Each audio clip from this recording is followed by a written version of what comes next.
Live. It's setting up now.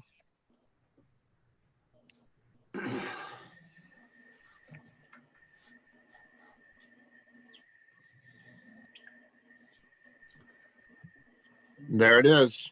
It's on there. All right, here we go. Yeah, awesome. Yeah. Why don't I get a notification for it though? Yeah, it says live now. Yeah.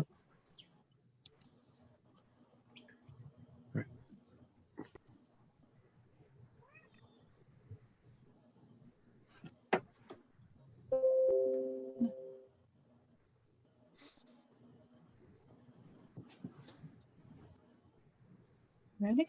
Nope. Almost.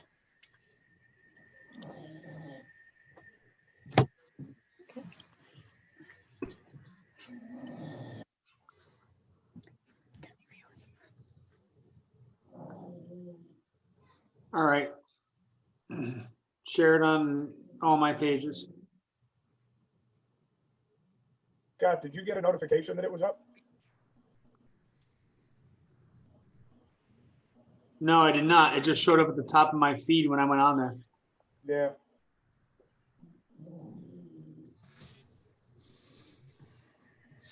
Here we go. Welcome, racers and fans, to the Racers News Network Live, presented by Straight Line Performance and Automotive and Scotty Wheels Racing. Your hosts, Chris and Pete, bring you the latest news and interviews in the world of sportsman drag racing, including bracket racing, association races, outlaw, and no-time events. We are live every Monday night at 7 p.m. Eastern Standard Time. Take it away, boys. Hey, good evening, everybody. Welcome to Racers News Network Live. We are here tonight. We have our good friend, Straight Line Performance's own Pete Sanka, Scotty Wheels Racing, the man, Scott McDonald, right over here. Down on the bottom, we have joining us one of our guests for this evening. It's going to be Jason Lawrence. Jason's going to be talking a little bit about some of the big money stuff, the 8th mile, the quarter mile stuff. There's a little bit of controversy in the last week and a half or so that kind of got settled out, but we still wanted to talk about it because it's here now, so that more than likely means it's not going away next year. It may not, who knows? But also, you know, you figure a lot of the big money races tend to run 8th mile. Our man Scott, he races, you know, the X275, the Pro X275, and a lot of the outlaw stuff, they run quarter. Pete and Jason typically run quarter mile. And so we kind of wanted to talk about it a little bit. So what I'm going to do is I'm just going to kind of turn it over to Jason Lawrence, friend of ours, been a friend of ours for quite a few years now, races Division I, races Super Gas on occasion, but mostly Super Street and the Hard Work Duster. So Jason, why don't you kind of step in and let's get this figured out. Well, I've seen a lot of, well, I've been a part of some of the conversations about the 8th mile, quarter mile debate and about bracket finals with it. Honestly, since I don't know where NHRA or Division I was kind of going with it. So my feeling is I think they're trying to, because like take Capital Raceway, and I know Capital is closed actually, but US 13, that used to be a Division I track. Now that's switched over to IHRA. IHRA bracket finals is 8th mile. Western PA, like Keystone Raceway, Quaker, all those places, their IHRA bracket finals is also run 8th mile. So I don't know if there was part of the thought process is because NHRA's Division I bracket finals, it's a set field. So you can't bring more people per se because each category is only allowed so many per team. But you could get more people to come if you get a track to come from IHRA back to NHRA. Now you have a whole other team that can come. That's a way that you could get more people. My personal feeling is maybe the pay structure. If you look at the pay structure and do that a little differently, and I'm talking more of the round money, it's to me it's a little top heavy. What the winner ends up getting, I feel it's a little on the top heavy side. The round money going back should be done a little differently, if you ask me. Like I said, I mean, I know some people, they talk about the history of bracket finals and quarter mile and, you know, oh man, if we go 8th mile, or will there ever be any more quarter mile racing? Well, your local track can still run quarter mile. Bracket finals is going to be 8th. And last time I checked, when you make a quarter mile pass, you still get an 8th mile time. You have to pass the 8th mile to get to the quarter mile. So you still get an 8th mile ET. I've been a member of the McNasby Zane 101 in consulting now for a very long time. And we teach finish line driving. And I can tell you that finish line driving in the 8th and the quarter mile is not different. You're still looking at closure rate. It's no different in the quarter than it is the 8th. Yes, everything happens a little faster. You know, my car, quarter mile goes 880s, 8th mile goes 569, 570s. So, okay, so now I have 5 seconds instead of 8 seconds to, or, you know, figure everything out. But it's still all the same. It slows down. Yeah, after a few passes, you're used to it. It's still the same look. You know, the guy's still coming up on you, and you're coming up on the guy. It's all the same in the end. Now, Jace, I have a question for you. When it comes to you guys having a change like that, is it going to incorporate, because I run heads up and we run 8th mile, but if I want to go run quarter, I got to change rear gear. I got to change maybe my tranny gear. Is that going to come into play with you guys too, if you're going 8th to quarter, or it won't matter? Okay, if you're going from 8th to quarter, now, Right. Now, the reason for a lot of big money bracket races being 8th mile, because I saw some things being written on there, confusion of, well, you know, we'll go 8th mile because that's what big money bracket racing does. And that's, I think, you know, that's where people want to go because it is 8th mile. Big money bracket is 8th mile because you would essentially tell a big group of people, hey, don't come to our race because we're quarter mile. Because if you were a 8th mile racer, you would have to change your gears and redo some stuff to make it a quarter mile car. It's easier for a quarter mile guy to go 8th than an 8th to go quarter. But it doesn't matter. He's not trying to be as fast. You're not trying to have optimal performance in the 8th, like if you're a heads up racer, meaning, you know what I mean? Right. Okay. It's still consistency. Right. Yep. Okay. 9 times out of 10, you got a really good, consistent car, quarter mile. Your 8th mile is even more consistent. Right. And even if you have a mediocre consistent quarter mile, more than likely your 8th mile times are more consistent as well. Yep. 8th mile is a big challenge, and that's where these big money races are a big challenge, because 8th mile, a lot of people's stuff is very consistent. So it makes it tougher, you know what I mean? That's why you see so many packages being thrown up, you know, a 15 package and you're on the trailer, 10 package, you're on the trailer. Right. It's because it's a lot tougher. Everybody's stuff is a lot more consistent in the 8th. It actually makes it more challenging. We see that at at ESTA, and like we're gonna have at my no time race, we're gonna have a 650 index, and you see that a lot. Like the packages are so much tighter in the 8th mile. Like the racing is like inches. I mean, I know watching Pete and you guys in Super Street, it's like that, but you're talking no electronics, you know, just a trans brake, and it's that tight. Yeah. If you follow some of the big money stuff, the Bigfoot race was a couple of years ago. I mean, this is foot brakes, so no electronics, no nothing. Not even, it's not no box where you can have the trans brake. It's you in the car, period. So foot brake racing. And I mean, there's guys that are putting 5,000 packages and ratchet strapping their car after the run. Yeah, 5,000 package going on the trailer. I think it was something ridiculous. They had like 7 triple O's in one round. Like, and this is off the foot, guys. I mean, so 8th mile, it's a lot tougher because everybody's stuff is a lot better in the 8th than it is the quarter. And what do you guys run for a light?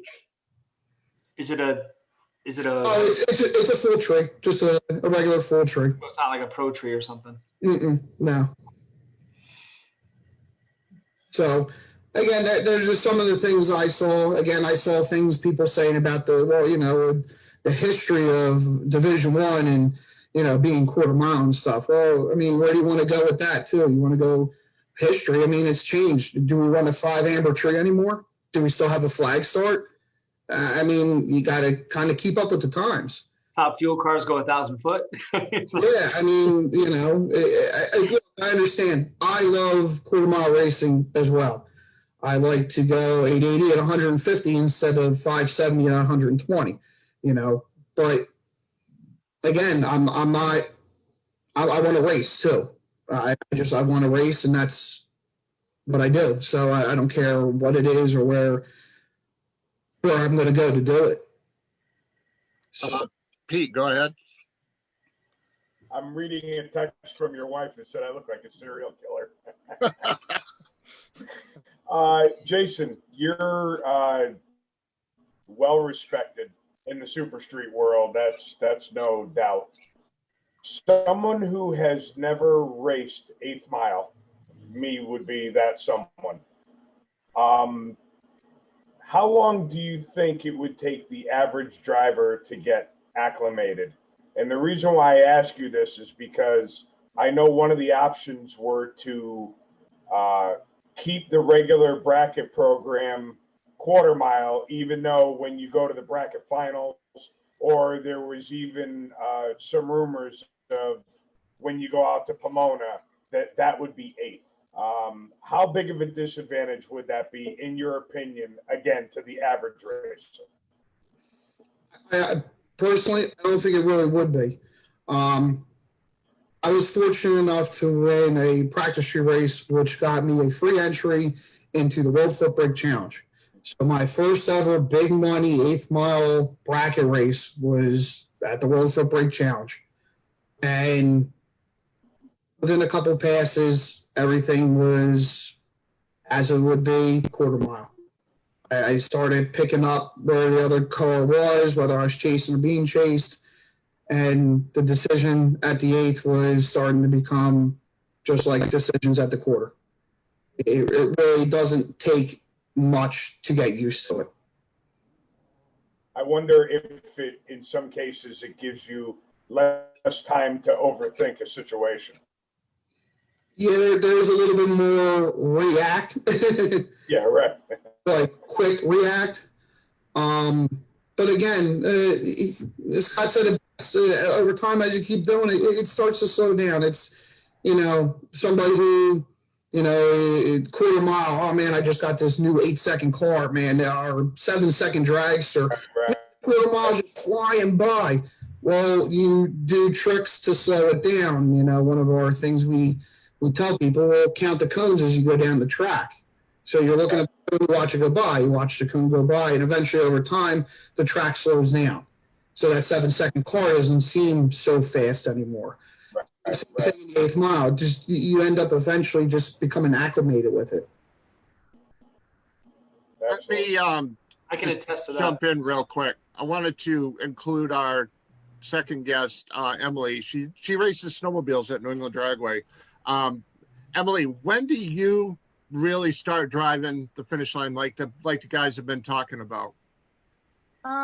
It pretty much all depends. I try to stay focused, try to keep my head straight and all, watch the tree come down and then just go. I mean, it's just, I don't know, it's kind of towards the end I start getting there. Now with the snowmobiles, obviously you run the full quarter mile. For my class, I only run 8th mile. Oh, you run 8th. Okay, yeah. Sorry, my bad. It's okay.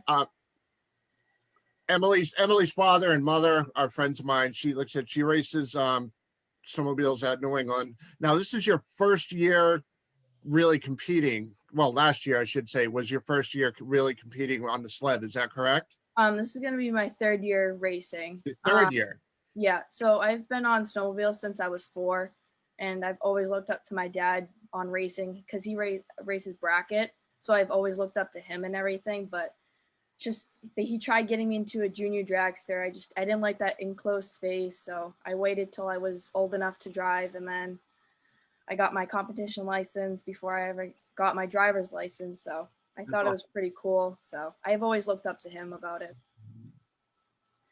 So now, Jason, flipping it back to you, compare driving the finish line, like you guys have really been talking a lot about, in a door car versus being in the wide open like she is on the sled.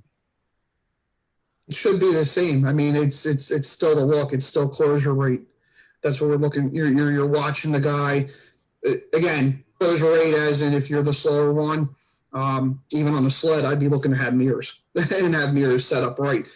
And you're not turning around like this and kind of losing sight of where you are on the track. I'd have a set of mirrors on that on the snowmobile too. I utilize mirrors all the time. You asked her about when she starts driving the finish line. I'll tell you right now, a couple of times me and Pete ran Super Street against each other. I watched the tree pass between us. That's how soon I look. I'll actually see the tree, us pass the tree. It'll be in between me and him. I watch his car actually when I was a slower car, I would watch his car come off the stop. And the first initial move of it coming off the stop, I could tell you if I was in good shape or I was in trouble. That's how soon I'm watching. That's how soon anybody should be watching who's driving the finish line. You should be really almost 60 foot out watching, especially 8th mile. You got to really, as soon as possible. If you're a slower one, again, have the mirror, and I'll watch the tree come down and then leave the starting line. Can pretty much judge if they have a pretty decent light or not. Again, if I'm in trouble or not. I mean, you should be almost instantaneously watching. Jason, are you looking at the board first? Does it tell you like what their reaction is? Like art doesn't tell you that or anything? Not during eliminations, only in time trials. Okay, so you can't really go off of that at all. Right. Now chasing for me, especially on a full blinded tree, like most of the tracks we run have the full blinder, so I can't see the other tree. So when I am chasing, I can't really kind of judge the person's light. But if I'm the slower car and now I'm out, I can watch and I pretty much hit the tree with them. I watch the tree come down, I'll hit the tree with them. And if their car makes a move on time, then, oh boy, they cut a light and they're coming. Super Street's actually a pretty beautiful deal because it is pro tree heads up. So I stare at the top of the top bulb when I let go, and out of my peripheral, not all tracks. I still work on this, but out of my peripheral, I can watch the stage bulbs go out and know if we're even, if I'm in trouble, or wow, I'm going to have a ton of room at the finish line. So now, obviously, like I said, we hit on some of the, big money stuff. Now, we did a poll earlier this week where people are loving the big money races. Where do you think the future of the big money race is, Jason? I feel eventually everything seems to kind of go in circles. Eventually, I think people might start going back towards local brackets because it gets expensive fast. The one race I'm going to run is the Mutt and Jeff race. It's $475 an entry. You're double entered, so now you're what, $950 in entry fees plus whatever in buybacks plus traveling out there, hotels, this, that, and the other thing. It gets expensive quick. Especially if you're not cashing in, even going enough rounds to get something back or break even. So I think eventually, Another weekend, no problem at all. I mean, eventually it could start to fall to the wayside. I think the big attraction, especially for me, is not only just the payout, but I ran points now. I actually figured it out earlier with my wife. Me and her were talking about it. I've ran points now for 27 years. I started when I was 8 years old, and my first race was a points race. So I've been doing points for 27 years. It is quite nice to go to an event and just race and not care about points. What happens Friday has no bearing on Saturday and has no bearing on Sunday. It's 3 separate races. If you're double entered, think of all. I've made 20-something runs at one of these events. You know, main events, gamblers races, 3 days of a lot of racing. So, and I think that's part of the draw too. Is people built race cars to race. Multiple shots to win money. Yeah, exactly. So you double enter, now you're 2 shots, 2 entries at 10 grand, let's say, or 20 grand, or 50, or $1 million, whatever the event you're at. So more shots to win. Now, I think Pete and I. Sorry, Chris, I didn't mean to cut you off. Oh, no, go ahead. You're fine. Pete and I were talking about this a lot. Is that like even in heads up racing, other than like you guys do big bracket races, our heads up races. I followed the X275 circuit, but now you start running like Ducks race down in Georgia, or you start running Yellow Bullet. You have to go so far to have these big $25, $50, $100,000 purses. Eventually, like me, I sold my car and now I run local no time stuff because you're spending $40,000, $50,000 a year just to travel, just to go to these big races. And they're a draw though, I understand, but it's like you said, Jay, the expense, unless you're rich like Pete and have an RV. But all kidding aside, it gets expensive. It's time consuming. It's tough. And especially if and I hate putting it this way because I don't like putting anybody down, but if you're a donation guy, if you go there and you're kind of out first, second round, always buying back and things like that, not really getting where you want to be or going enough rounds, you just get to a point where you're like, what am I doing? What am I even doing here? So you start to go, you know what? I was having more fun with my buddies at track on a Saturday night for one day than I am being here and racing against these people where, like I said, you put up a 20 package, which would win at maybe your local track. And here it's like, hey, thanks for showing up. Right. So, Emilee, do you guys have any special races for the snowmobile club? Brad Noyes? Oh yeah, we race with Brad too. Yeah, Noyes. He's actually a pretty good guy. He races he runs the pro mod class, and he's kind of like combined like with our races. So like once he has a race, we'll have a race too. So it kind of goes on at the same time. Yeah. But it's like we'll run and then he'll run, and we're just kind of all over the place. Like if we're rushing, then we all have to like rush up there, get our gear on as we're trying to get on the sleds and everything. But it's just, I don't know. Do they have any special events where it's just snowmobiles or like a big purse or, other tracks all get together at one place? So we usually have a super sled shootout in Michigan that we usually go to in like June and then August. So we, the Pro Stock 800 that we run at New England Dragway, we usually go out there and there's a big shootout. It's all sleds and everything. We just all compete. Nice. Yeah. Awesome. And do they have sleds at the bracket finals? Yeah, they do. My dad cool. Actually races it. Excellent. Mm-hmm.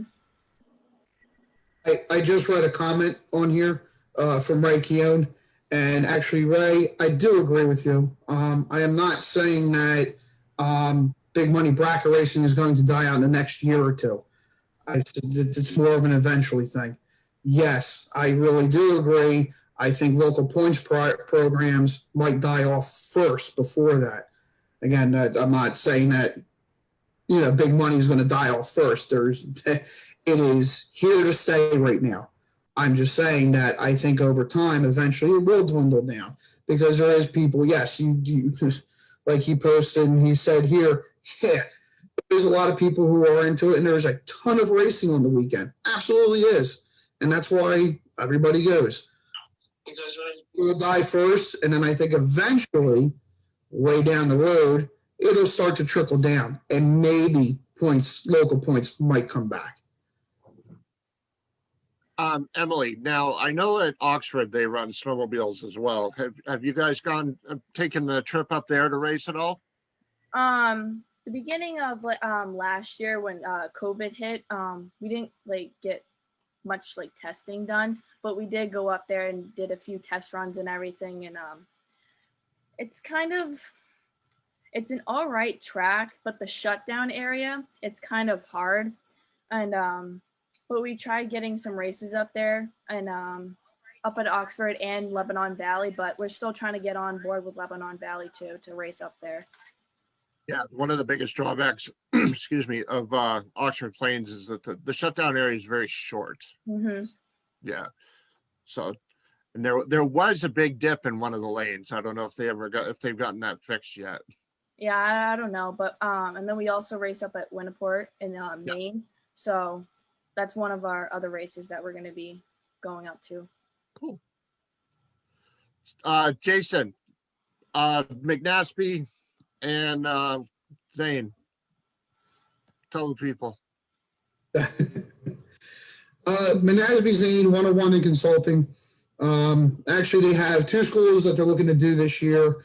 One at Keystone Raceway at the track. One at Keystone Raceway, one at Lebanon Valley. They're looking at April for Keystone, and either April, probably more like April, more like May for Lebanon Valley. Usually give the Lebanon Valley guys a few weeks to kind of get started. And then kind of see where it takes it from there. Probably do a couple more at track schools as well. They also have the 101, which is a Facebook group. It's a private group that you get invited into. You pay a monthly fee, and we have live videos every Thursday night at 8 o'clock. And then we go over everything from starting line to finish line to vehicle setup to ET weather prediction. We have practice tree exercises we do. You name it, we do it. We do everything from the pay or the entry gate to the pay window. Everything in between. Very cool. What's your schedule looking like for this year, Jason? My schedule is actually going to be really fun. I'm really looking forward to this year. Where my father really wants to do one more season of Division One, Super Street. Our original plan was we were going to try to do Super Gas. We did everything we could under the sun to get it to hit that pesky 370 tree, and we just came up 15th thou shy of being able to make it happen. So our plans were originally to do a World Championship run. So obviously we X'd that because Super Street doesn't have that. So we're looking at 7 divisionals, and then we're looking at 7 big money races. We're looking to do the $1 million race, Mutt and Jeff, Door Wars, the $250,000 to win, Bristol Labor Day weekend race. We're also doing the Bigfoot $75,000 to win, which is our first race out in April. So we have a really big mixed bag of Dial 90 racing, foot brake racing, and top up racing. Awesome. Oh, cool. It's always fun to talk to you, Jason. Like I said, we've known each other 5-6 years, and had the opportunity to talk quite a few times. And I was glad you were able to take the time to come on and hang out with us tonight. Yeah, no problem. All right. All right, Emilee. Are you ready? Think so. All right. So you've been racing for 3 years. You've been on a sled since you were 4. Obviously, your dad races snowmobiles. Your father, Dieter. Have you ever gotten your mom to go down the track yet? That's the thing. She is too scared to go anywhere near. Like, she enjoys watching me. She enjoys watching my dad, but she has want no part of it. No. So for those that don't know, Emilee's mom and dad, Dieter and Tammy, they're also obviously they're at New England Dragway. Known them for a few years. Awesome group of people. And I did ask her dad's permission to ask her to come on for an interview, just so everybody knows. So gotta be that parental respect thing. So So what's it like being in the wide open like that, going down the track at, 8, 9, 10 seconds? Well, the first time I did it, it was kind of nerve-wracking and like all my jitters start coming out, but like once I got the hang of it and everything, it seems fun. It's a lot of fun. I mean, I enjoy it. I enjoy doing it with my dad. I enjoy doing it with everybody that does it. Now, she's a senior in high school. What are your, well, not that you probably talk to many of them in person, just on the computer, because you're in the same boat as my son. Yeah. What do your friends think of it or say about it? Most of my friends, I have brought a couple people up to the track, and they had no, like, I first introduced it to them and they thought I was crazy. Like they're like, oh my God, you're crazy for going that fast and out in the wide open. And like once they started like seeing some videos that I posted on Facebook or like shared to them, they kind of got understood and they thought that I kind of was still crazy, but kind of not. Right. You Yeah. had control. You were in control of your crazy, right? Yeah. Oh yeah. All right. So tell us about your snowmobile. What kind of a sled do you race? Right now in my class, I run an Arctic Cat 800. Everybody else runs Skidoo and Polaris and Yamaha, but I kind of wanted to be different and show everybody that Arctic Cat can do it, because Arctic Cat is like kind of a slower type of sled, but I kind of wanted to prove everybody that Arctic Cat can make power and can win a race or even win the whole thing out there. So I kind of wanted to prove everybody that I can do it and that an Arctic Cat can do it. Now, your dad races an Arctic Cat as well, correct? Yes. All right. So have you guys gotten a chance to run in against each other, even though you're in different classes? That's one of my hopes, is to one day actually race against him, even though he has a bigger engine and more horsepower than my sled does. But I still want to get the chance to actually race against him on the track or anywhere else. But it's just, I don't know, just seeing him out there enjoying watching me race, it just makes me happy, but I also want to race against him. So Now, do you just do the pavement stuff, or have you done the grass drags as well? I have also done the grass drags. I actually started out on grass when I was 4, and then I continued grass through maybe a couple years. And then once I was old enough, my dad's like, oh, do you want to go tar racing? So he got me like started on it, and then I did a rental sled from our friend Carl, and I actually enjoyed it and got my competition license before my driver's license. So, and then my driver's license finally came in. So Now, to compare the difference between a competition license, one for somebody who's underage, and 2, a snowmobile license versus what these guys have to get licensed at, what's the biggest difference? I think the biggest difference, I guess, like what these guys do, they're kind of an enclosed area and I'm kind of an out open area. It's kind of really no difference. I mean, we all have to wear our gear, wear helmets and everything.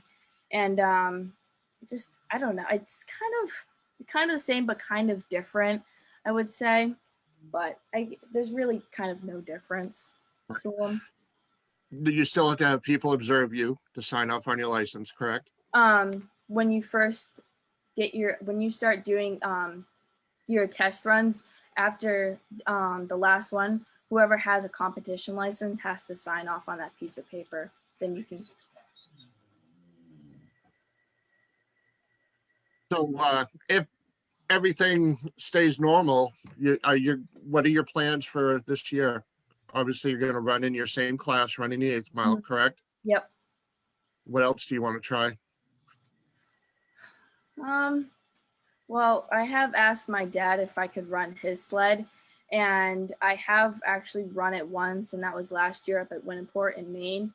And I actually did the bracket class that he was running in, so he asked me if I wanted to give it a try and everything. So I gave it a try, and I was only off my number by I don't even know how much, but it was actually pretty close. So that's my dream, to ride his sled in a class. Now, do you have an urge to try that pro stock snowmobile that you have available to you guys? Well, I kind of like want to give Brad's class a try, his pro mod class, and just to see like what the difference is between my class and then his class. I know his class is a little bit much faster than my class, but I just kind of want to see the difference between my 800 and then Brad's 1000 class. Now, when it comes to the maintenance part of it, you're right there with your dad helping all up right along, right? Mhm. Yep, he does most of the stuff, but I can kind of figure out what he's doing and everything, and kind of help him out with it. If he needs tools, I go and get tools from the trailer, bring it out to him, and help him out whatever he needs. Now, talk a little bit about the people that help your racing program, your sponsors.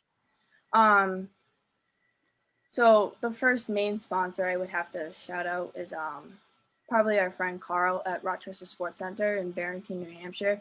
He's been right there with us for the longest time, and I couldn't really thank him enough for all the support he does for everything.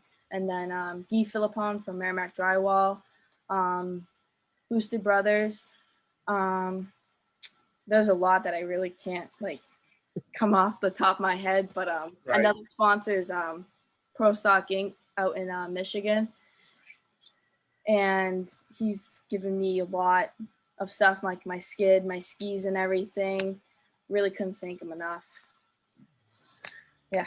Now, obviously, one of the biggest differences, besides you don't have skis on the front, you have the wheels, Mhm. is you have a smooth track. Mhm. Now, is that a normal track that have just been grooved to get rid of the paddles, or is that a specialty one that's made? It's a specialty one, so it's just all smooth and everything. Some people like after they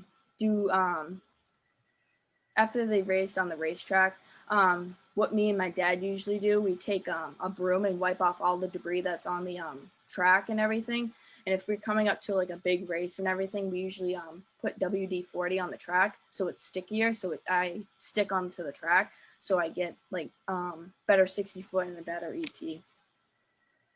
Wow. Scott, you got a question for Emilee? Yeah. So like a lot of us, we have our tires only last a certain amount of passes. Does your track, does it run out at a certain amount? Like, does your 60-foot start to go away? So you have to change your track, like at the track, like you can change it right then and there? Or is it something that's just part of your maintenance? So the tracks usually last after 2 years. So after the 2 years are up, you have to replace the track and everything.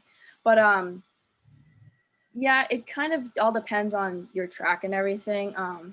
Like for me, I can start seeing a difference between like when I have a 2-step button. So as soon as I let that go, and if I have a good spot on the track, I can hit the 60-foot good, then my ET is good. But after 2 years, the track starts going away, and then you have to buy a new one. Do you see a big difference between, so if I'm racing, so I race the 8th mile on drag radial and at Epping. Do you see a big difference from Epping compared to other tracks? Yeah, I do. It all depends on the track prep for Right. like our class and everything. But if there's, I know one year Brad did, he had a guy come out and like spray the track with glue and everything, and they had, and it was actually pretty good. We all were hitting our 60-foots really good, and all our ETs were good and everything. But I think it just all depends on the track prep and everything. Yep. Jason, go ahead. When you do the grass, when you race on the grass, is that bracket racing still, or is that heads up? Heads up. Huh. Mhm. That's just pretty neat that, Yeah. that they have that. So that's pretty cool. I didn't know if it's still bracket racer or heads up. That's cool. Pete, go ahead. You pretty much answered everything that I was going to ask. When you get your competition license, you guys were talking about things that are different or the same. Do you still have to do 6 passes total? Yes. A couple of easy ones, and then I believe you have to do 2 or 3 at speed. Mhm. What is the speed? Does it have to be 9.99 or quicker? Yeah. It does. So it's actually very close to the same as what we have to go through to get it in the door cars or the dragsters. Hmm.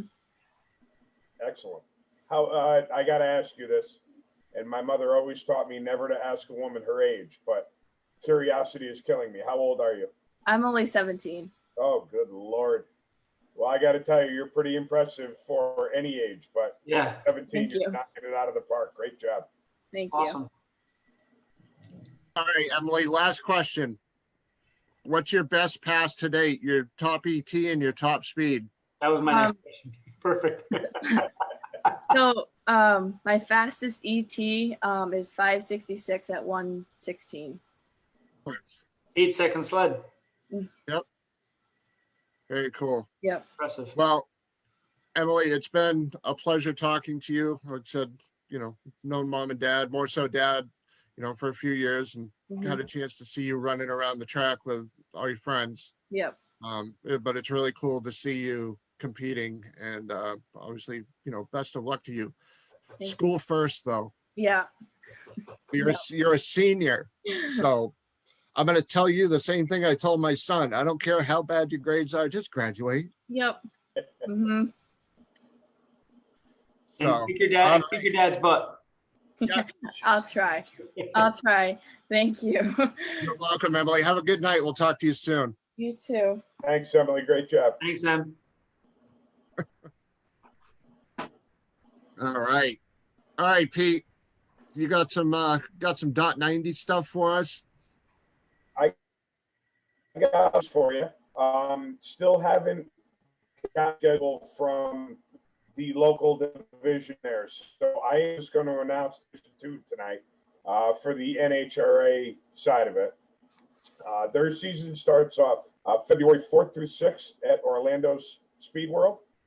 Their next race is February 18th through 20th at South Georgia. March 4th through 6th at Gainesville.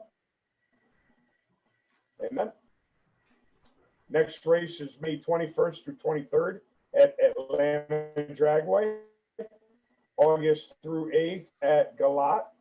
And they round out the season October 22nd through 24th at The Rock, Rockingham, North Carolina.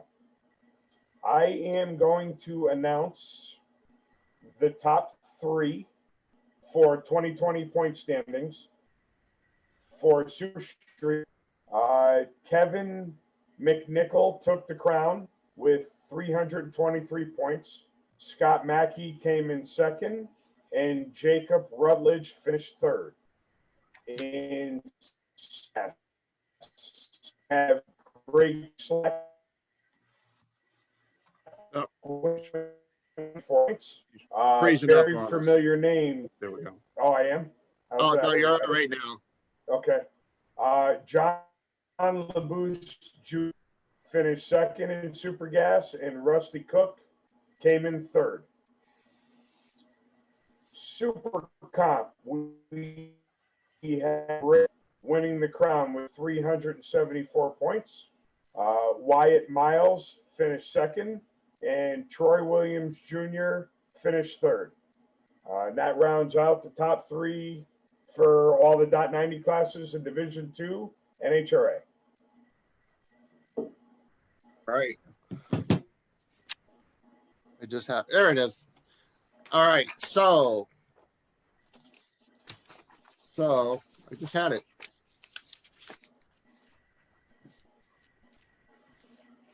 There it is. Division 2 till I ran out of ink. Stock eliminator for Division 2, Jenny Treadwell, number 1, John Fretch. Number 2, David Eaton came in third. Super Stock, Michael Volkman, third, Mike Crutchfield. And second, Mike Crutchfield. Third, Anthony Bertazzi. And this is where I ran out of ink. Top sportsman, I hand wrote that one in, was number 1, Johnny Brooks, number 2, Scott Underwood, and 3rd, John Taylor. So congratulations to all of them. The Division 2 schedule kicks off February 4th in Orlando, 4th through the 6th at Orlando Speed World. February 18th to the 20th at South Georgia. March 4th through the 6th at Gainesville for the regional, the Baby Gators. May 21st through the 23rd in Atlanta. August 5th through the 8th at Galat. I always like saying what Galat stands for. Get a load of this. And October 22nd through the 24th at The Rock. I know, Pete, you just did that, but you cut out, so I wanted to go back over that again. Obviously, some of the other news from the past week is that they've already lost one national event. Arizona, right? Yep. Hopefully, that's not a sign of things to come, but listening to the people on the West Coast, it sounds like it could be a trend, gentlemen. Out there, anyways. Chris, do you have an official announcement of where the finals will be run? Give me 1 second and I will get, let me pull the schedule up.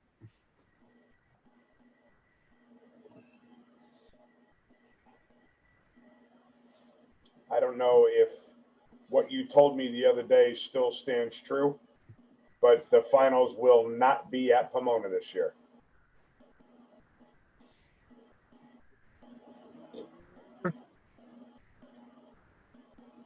According to NHRA.com, it's supposed to wrap up November 11th through the 4th in Pomona, but we were told something else the other day, so I'm going to have to dive into that a little bit more and see. Yeah, I don't want to announce it unless it's official. That's why Yeah. I didn't know if it was official or not. I will do some digging on that and find out an answer. Okay. So a little bit of misinformation all across the board floating around out there. But like I said, going around and watching what other people are saying, things don't look good for the West Coast people. California, it sounds like, is probably the most strictly locked down state now. Well, Vegas does have its tickets for sale, for whatever that means. Englishtown had tickets for sale too before they closed. So, and actually, speaking of Englishtown, yesterday was 3 years ago that they dropped that press release. I posted it on our Facebook page. Has there been any update on ACO? I was Actually, tonight, the township is meeting. It's all on Zoom. Or no, excuse me, not tonight. The 20th. I apologize. My bad. Yeah, they're meeting Wednesday night via Zoom. I mean, they just redid that track, the whole left side, the bleachers, it's all. So, Jason, and there you was, being the closest location to any of us, have you heard any updates, any rumors, anything that would be encouraging? The only thing I did hear is if it was to go through, that's only step one in many of steps that has to happen.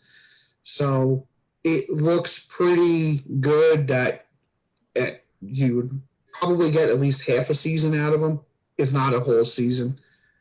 But this could be the last one. Again, it's a lot of hearsay, a lot of rumors. I haven't heard anything direct from somebody who would be like, okay, you need to listen to that guy. Right.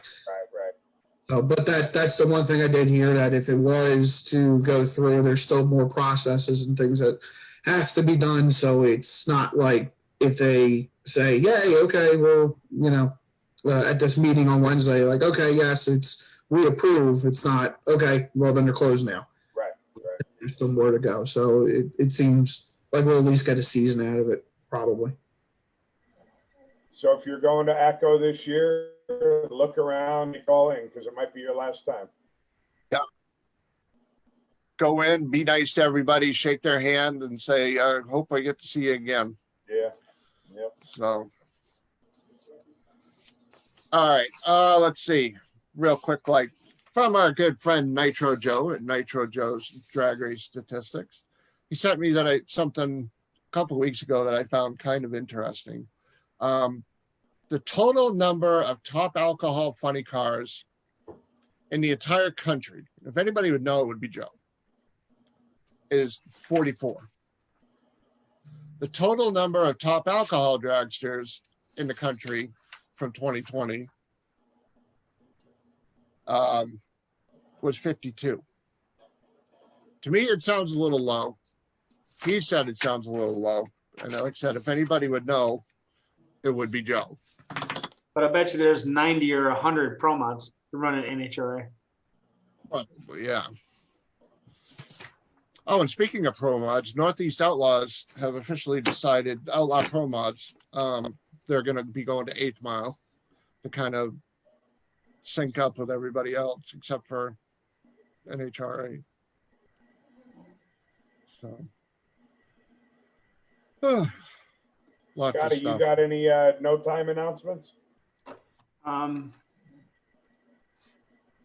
officially locked up the rentals. There's going to be, for the dates that we gave for Michael's events last week at New England Dragway. They're going to have on the Friday night before his events. They're going to have a rental. And then we're going to have, I locked up with Wayne at Lebanon Valley, that we're definitely going to have the rental the night before, and it will be prepped the night before our events in May and September. So the guys that are coming, that are traveling, that want to test the night before, if they're bringing, they can bring their radials because it's going to be prepped. I mean, it's not going to be radial prep, but it's going to be as good a prep as we can get at Lebanon Valley that I pay for. So,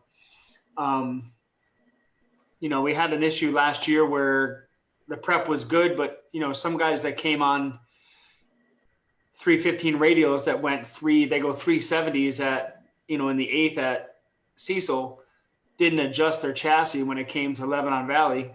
So when they were leaving softer, the cars wouldn't load in the suspension. And unfortunately, we had a couple of mishaps and a couple of accidents, but we're going to do our best to really have, if cars can go, say 112 at Cecil, hopefully they can go, 114, 115 in the 60 at Lebanon. If we can get it that good. And I think prepping it Friday night for the rental will make it that much better on Saturday and have a nice, nice thick base on it. So that's some stuff. Wayne's really working well with us. And, as you guys know, Lebanon Valley makes their money. It's their bracket program. I mean, it's their weekly bracket program. It's, so for them to let some guys come run some outlaw, big tire heads up events and, and be able to have 275 radials making consistent hits and going fast. It's nice of Wayne to do that. And he sees it. We drew, we had 34 cars in small tire, 35 cars in big tire in our race in October. We got that race organized in a month, so to have that and have 15 grand to pay out to these guys. And, we had a twin turbo Chevelle, small tire car going 430s at 183 in the 8th. I mean, you've seen it. So it's going to be for people that like to see some just badass cars, heads up racing. It's going to be some great events. We're finally starting to get that in New England. ESTA. I was going to ask you, Jason, about that because we have guys that come from Empire to race at our race. It's an IHRA race. So when they come to my race at Lebanon, Wayne makes them make 2 hits to get their NHRA license. Do you guys ever run into that problem? For me, going from, because I go to a lot of IHRA events, no, I haven't had a problem with that. I haven't had to show up and do anything to become IHRA legal. But reverse though, the opposite. Yeah, the other way, yes. We had it where it was actually Door Wars this year. They had to make some special arrangements. I don't recall exactly. Right. They had to do some special arrangements because they knew they were getting some boys down from the south NHRA that were coming up, and they weren't NHRA licensed. Yeah, So- they got chassis stickers on them. They're tacked together. The cages are tacked. Yeah, pretty much. Yeah. Hay bales, things like that. The norm. Duct tape, Right. anything to keep it together. Yeah. Glue, gum. Interesting. It's going to be a Um, great year.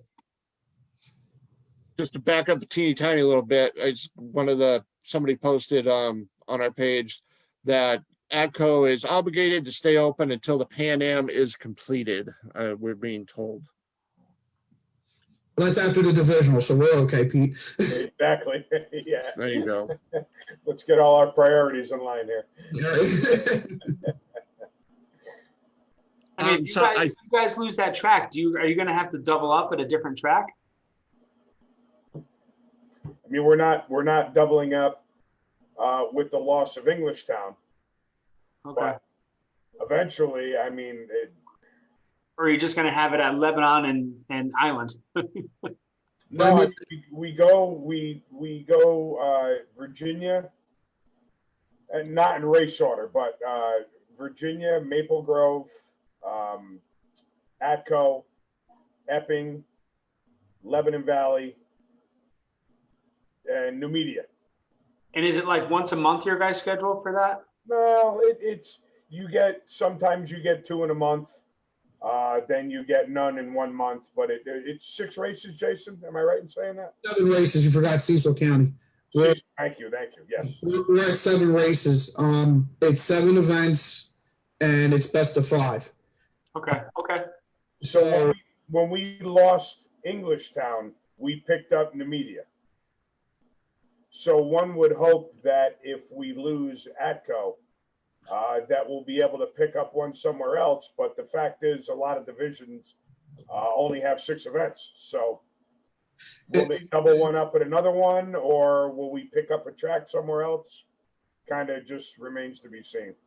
And keep in mind, you could remember you still can claim 2 out of division. Right. It's still 8 events. We're fortunate enough to have 7 events in Division 1. Right. In a lot of divisions, it's only 6, so they would have to claim 2 out of division to, make a full run at it if that's what they were looking to do. Yeah. So that would just be for us. I mean, where I live, and now for some of the guys farther north, it's a little tougher from where I live. We live in a pretty decent area where, like, Ohio isn't that hard of a ride to get to. To go down to Rockingham, things like that. It's not that horrible of a ride for me. It's very simple. Where are you at? Where are you from? Where are you at? I'm Central Jersey. I'm actually just outside of Trenton, New Jersey, which is the state capital. It's a lovely area. No, it's nice. It's nice to live in that. I mean, Pete, we should pack up and move to like Delaware. Then you have Cecil, MIR, VMP. I mean, everything is like right there. And no sales tax. I promise you, when it comes time to relocate, that's going to be up there on the priority list without a doubt. Yep. Somebody just posted, Hurt Empire could be a good possibility if ATCO closes. Is Empire NHRA or IHRA? I was always under the thought that they were IHRA. I thought they were IHRA because 2 of the guys, that's what they came to my race, had IHRA license. Now, is ESTA independent or are they NHRA? I don't know. Let's want to call Vincent. Want to call Vinny? What we say phone a they're friend on NHRA? I know they were at one time because they had a team of bracket farmers. Vince Mussolini. I haven't raced bracket finals in a long time, but one of the last ones I was, they were there. They had a team. So I guess we can go ahead and talk about next week a little bit, Pete. Oh, good. Okay. So before we kicked off the show on January 4th, we put a little something out there talking about contingency sponsors. And because been hearing a lot of people complain about the contingency stuff, lack of payment, having to chase them for, days, months, years, whatever. And got a lot of response from it, which is good. And somehow, some way, shape, or form, and I don't think it's a bad thing by any stretch, and made it from out here in New Hampshire to the gentleman in Glendora who is in charge of the contingency program, David Kennedy. Used to be from Massachusetts, lives out there now, works for NHRA, and me and him made contact. And to say the conversation that him and I had was a eye-opening experience would be pretty much an understatement. Great conversation. Not a sour word spoken. And I think what's going to happen is on next Monday when he is on with us, I think a lot of people are going to learn a lot about how the contingency program works. Talked about a few things from the past, like a couple of people had mentioned to me about the Perfectly Strange Award. Jason and Pete, I know you're aware of that one. And, I asked him about that, and he goes, I honestly can't comment because that was before my time. He goes, but I've heard different stories. He told me he would look into it. But he also had a big meeting with a lot of contingency people and some people at NHRA. He was supposed to come on tonight, but his meeting was Friday, and he wanted to have everything all put together. He wanted time to do it, so it wasn't just slapped together.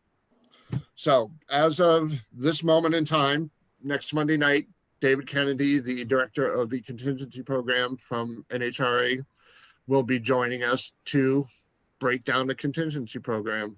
And I took 3 pages of notes, talking to him for just over an hour and a quarter, whatever it was, and learned a lot. And like I said, I think it's going to be a good eye-opening conversation for a lot of people.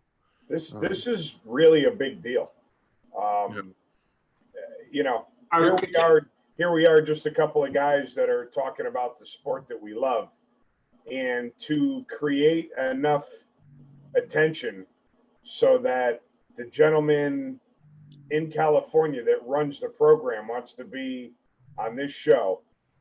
It's pretty impressive. It's only going to be our 4th show. And hopefully a lot of people are going to get a lot of answers to a lot of questions. And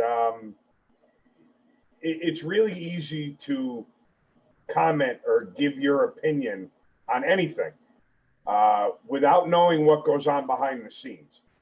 At least I'm pretty confident that when our show is over next weekend, whatever your opinion is, at least you're going to know that you're forming your opinion on the facts of what actually happens versus what you think might be happening. And I think that's a pretty big deal. What was the thought, Pete? Did they think contingencies weren't getting paid out? I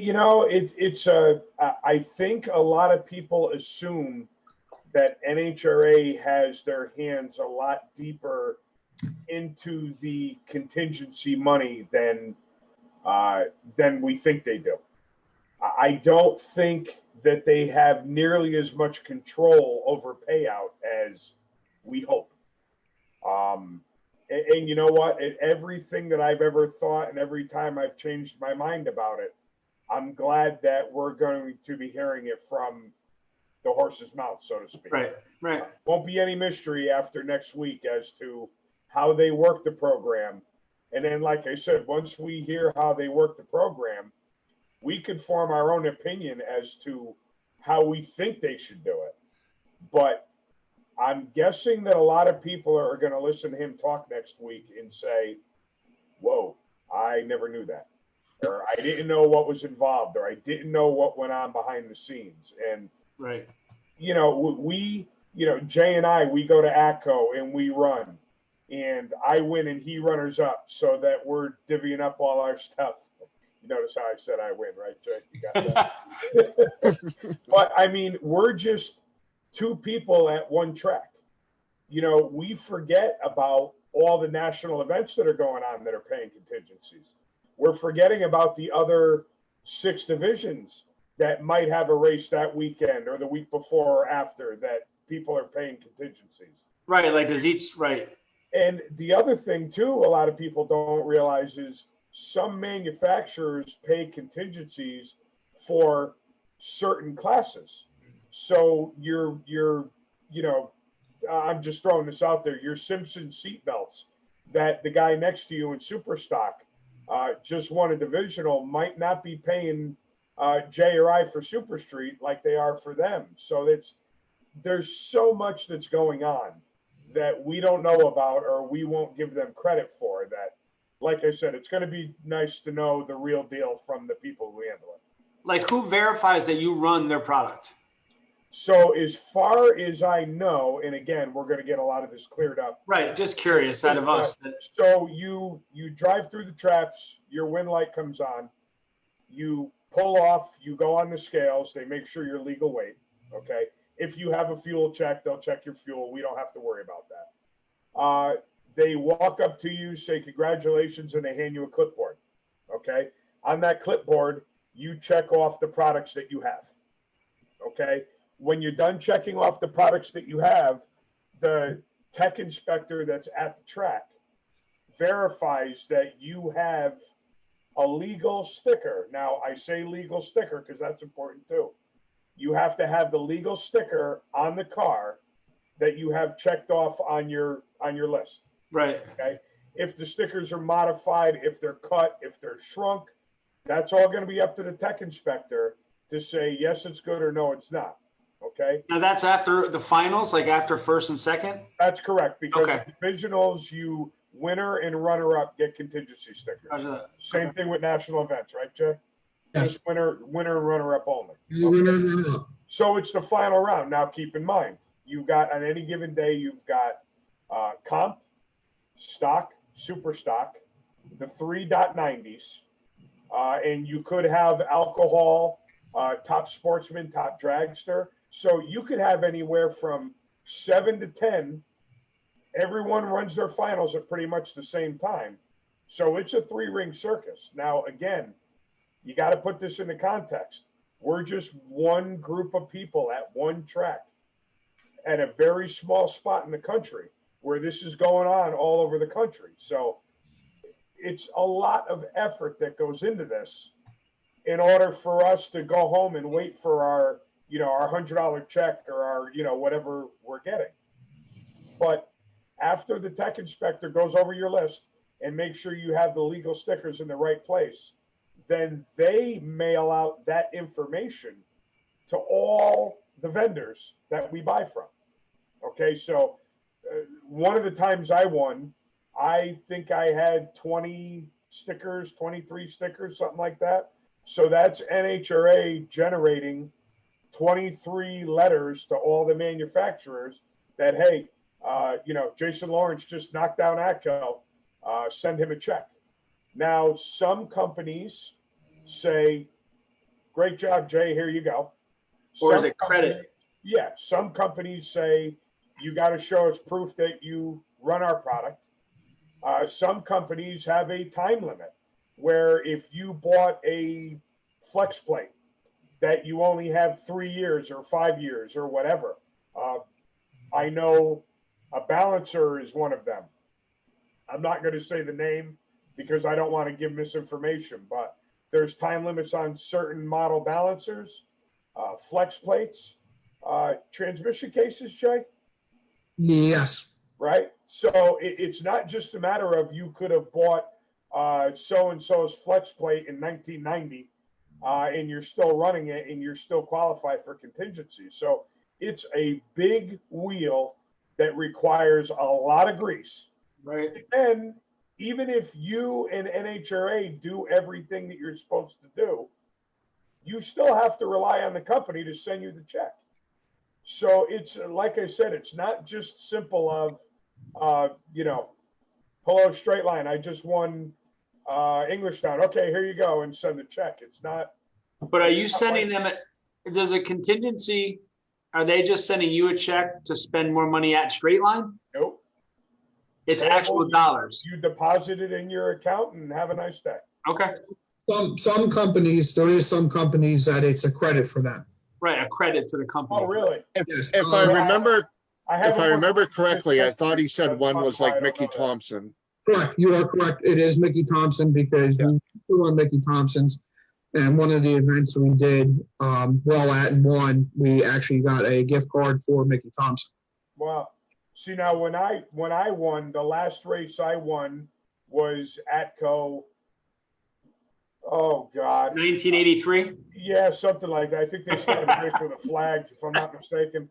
I want to say like maybe 2018, 2017. And I got paid for Mickey Thompson. I got a check. Wow.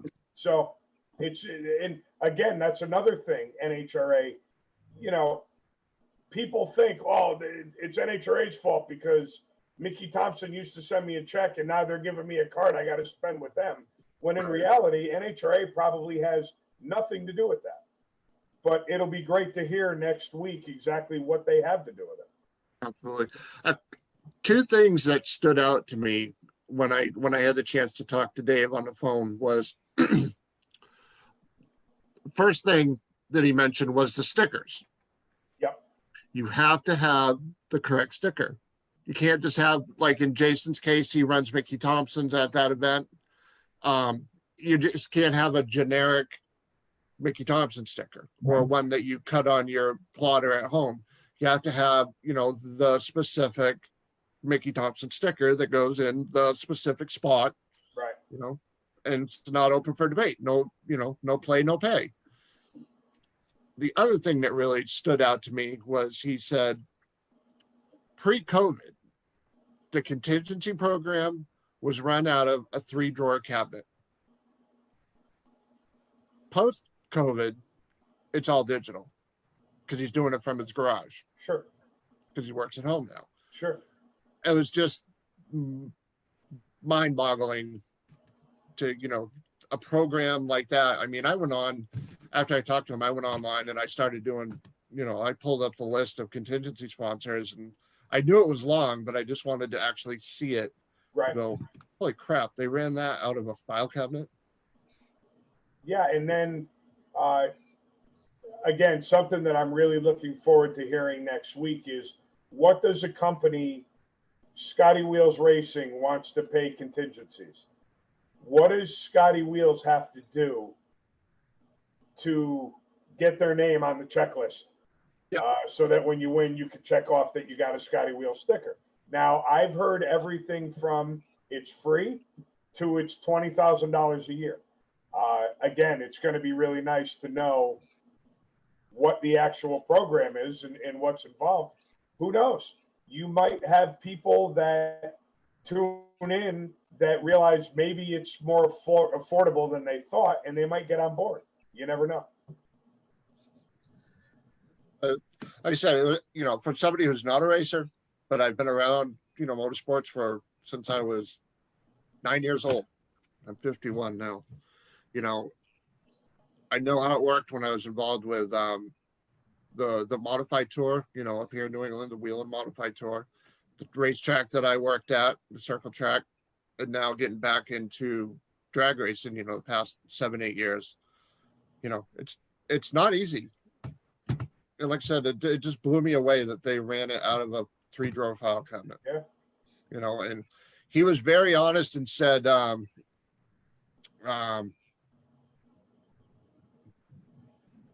sorry, people are posting. The numbers that are involved versus what the manufacturer gets out of it, it actually works in the manufacturer. I'm not going to say the numbers because it's not my place to say. I know what they are. He told me. Sure. But I'm not going to because it's not my place. Yep. The math actually works in favor of the manufacturer.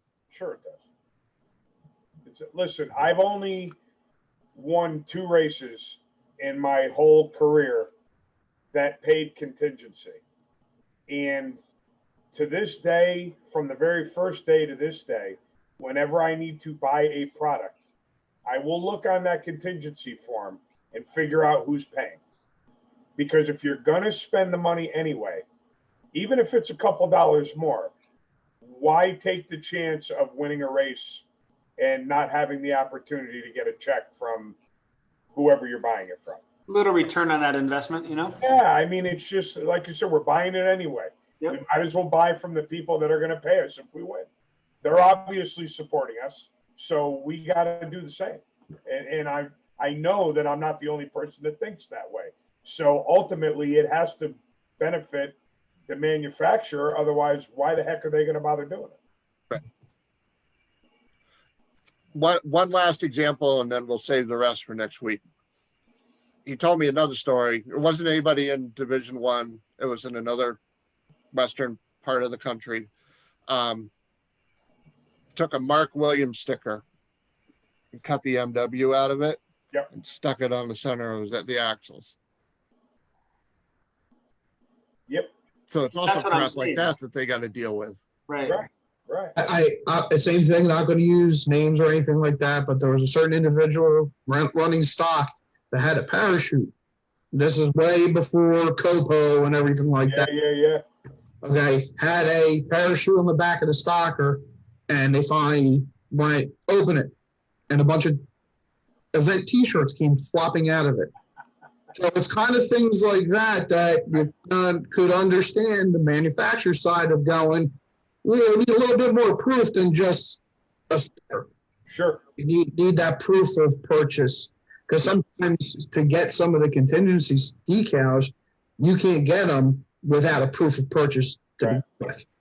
I will tell you that I dealt with, I could say this because I actually did it, so I know it's fact. I purchased a flex plate from JW. In the flex plate came a little index card. And basically what it wanted your serial number, date of purchase, and copy of the receipt. And you put it in an envelope, you mail it back to them, they put it in a filing cabinet, and you got 5 years from the date of purchase. But it's so simple. So if NHRA 3 years after purchase says, hey, Jason Lawrence just won this race. Oh, okay. Okay, Lawrence, yep, he's still got 2 years left. Send him a check. I mean, it's JW as well, so it actually works out. But yeah, I mean, it's funny because some things could be really simple. Hold on. And some things aren't. So I don't know. It's, to me, that seemed like such a smooth way to do it. And then if the person that buys the stuff is lazy and they don't send the index card back, shame on them. Just want to add real quick, I think I totally agree with what Pete has said. I've seen him say this and other things. We don't know the behind the scenes at times. And racers, not everybody, but a lot of racers are very self-serving. It's their thoughts and ideas are more geared towards what could benefit themselves, not a collective group or things like that. So it is actually kind of nice that somebody is going to come on and go, hey, this is really what's up.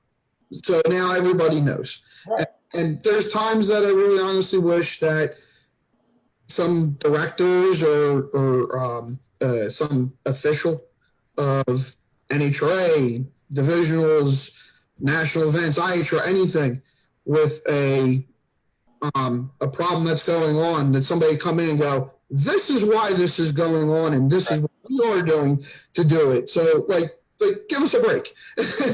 So, you know, like I said, it's still your right to form your opinion. Correct. You have your opinion, but it would be nice if you were able to form your opinion knowing all the facts. Correct. You know, if after our meeting next week, he gives us everything behind the scene, and there's people out there that say this program still sucks and it's their fault, so be it. You feel that way. We can't change that, but at least you're forming your opinion on facts instead of what you think might be going on.